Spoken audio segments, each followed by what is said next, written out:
Olá, meu nome é Leandro, sou plantonista de biologia e hoje a gente vai falar um pouquinho sobre a diferença entre cromatina e cromonema, né? O que é um, o que é outro. Só que o problema é o seguinte, eu não consigo falar desses dois temas, né? Aliás, desse tema, se eu não mencionar antes o que eles são, né? Então a gente se pergunta o que é cromonema, o que é cromatina, qual que é a diferença, mas a gente precisa primeiro entender o que é, né, o DNA. Aliás, não o que é o DNA, mas o que eles são DNA, beleza? Aí, depois que a gente lembrar, né, a gente entender que eles são DNA, a gente precisa pensar que o DNA ele tem alguns estados que ele pode ser encontrado, né? Um desses estados é o estado condensado. No estado condensado do material genético, ele se encontra na forma de cromossomo. Beleza? E aí vocês vão entender depois o esquema de cor, tá?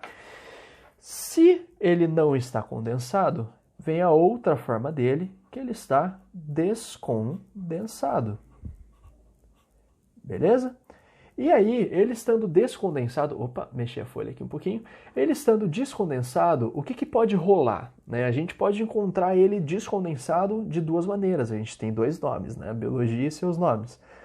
Quais são esses nomes? Se a gente pegar apenas um fio desse DNA descondensado, ou seja, se por exemplo eu estou fazendo espaguete e eu pego um macarrãozinho na minha mão só, eu chamo isso de cromonema. Beleza?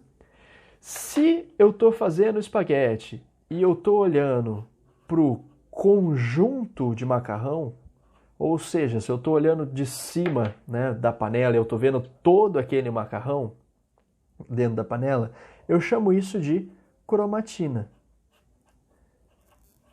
Beleza? Então a gente tem esses nomes aqui para falar sobre o DNA. Tranquilo? Então a gente tem o DNA condensado, a gente chama de cromossomo, e aí seja ele simples, seja ele duplicado, não tem diferença, os dois são cromossomos. A gente tem ele descondensado, que se a gente estiver falando de todo o DNA que está dentro da célula, a gente está falando da cromatina. Se a gente estiver falando de um fiozinho de DNA descondensado, a gente fala do cromonema, beleza?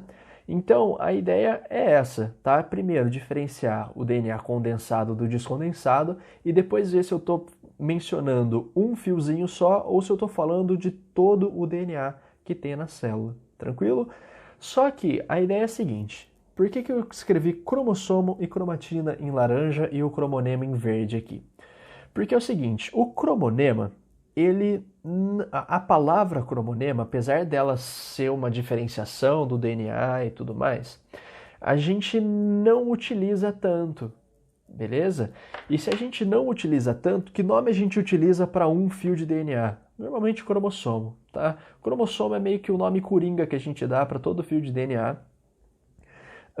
E aí a gente pode falar, o conjunto de cromossomos é a cromatina, beleza? O cromonema não é tão utilizado, ele não vai ser tão comum assim em questões de vestibular, beleza? Mas mesmo assim, não é um nome que possa ser jogado fora, guarda ele aí na memória, deixa em segundo plano, que se ele por acaso ele aparecer, você precisa saber do que o exercício está falando, né? Mas normalmente esses dois aqui são os mais utilizados, beleza? Então era isso que eu tinha para falar. Bons estudos e muito obrigado.